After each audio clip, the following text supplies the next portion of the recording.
Hello, my name is Jennifer Green. Welcome to the MCC to Life at your fingertips. Today, I'm going to show you how to make inspirational rocks. So basically, the idea came about as we are all staying away from everybody. We take long walks around our neighborhood, and I try to find a way to put a smile on people and brighten their day in some way. So I got the idea first because luckily we have some rocks in our backyard. So ideally what you want to try to do is find rocks that are more rounded, easier that you can write things on it, but it can just be a drawing. It doesn't really need to be nothing complex. I guess it's what you feel when you're doing the rocks that you're gonna put on them. So of course the first thing you want to do is create a station. You can do it in the garage, you can do it in the table, which you're comfortable.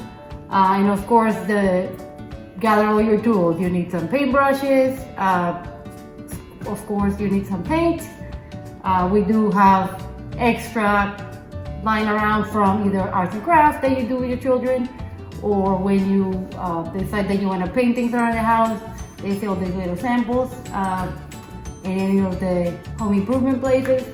Home Depot or Lowe's, and then I do have an extensive collection of different nail polishes, and those work well. It's great to write and draw as well. So the first step is we're gonna just, if you decide to just cover the whole rock in one color, we're gonna just do one side and then let it dry, and then we're gonna do the second phase. So I'm gonna start by, I normally choose white, so it's easier to get something a little more creative. You can leave them the way they are, make drawings, and again, it's put your own personality to the rock. So we're just gonna, I guess, find a whiter brush and just coat them. They do not necessarily have to be perfect or neatly done. And again, this is just a simple idea, then you can make somebody's day brighter. So we're just gonna continue painting.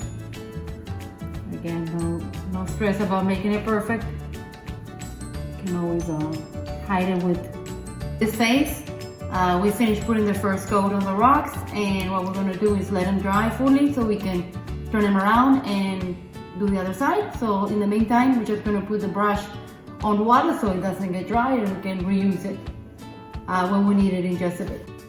Now that this side of the rocks are dry, what we're going to do is take the brush out of the water.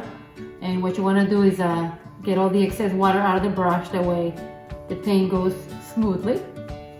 Just on the side. And then we're just going to do the same thing we did before. We're just going to cover the other side and let it dry.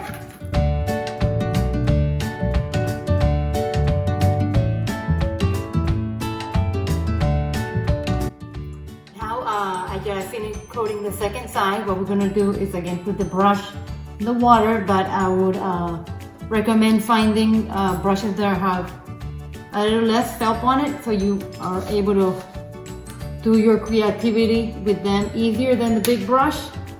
And we're gonna wait a little longer and come back. Okay, now that all the rocks are painted in both sides, well, what you're gonna do is decide what you're gonna do on the rocks. So again, like I said, I have nail polish and different type of paint. You can do it either way. Or you can just take a Sharpie and just write notes on it, make it simple, and then maybe you can add little drawings on it. So we're just gonna get it started. And just like I said, the bigger and the flatter the rock, the more creative you can get. So I'm gonna start with my biggest one. And then I usually browse different websites and get quotes and ideas, or just get inspired by, I don't know, but we're gonna start doing them now.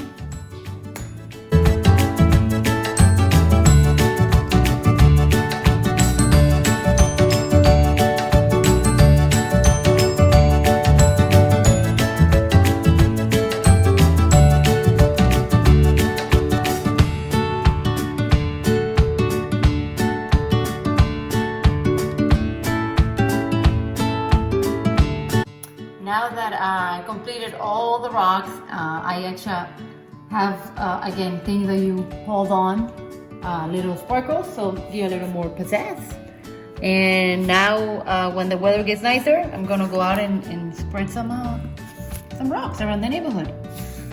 The last touch that I do, just like a real painting, I turn them around and sign in my name. Not like I'm gonna be any famous person, but it's kind of like being reminded.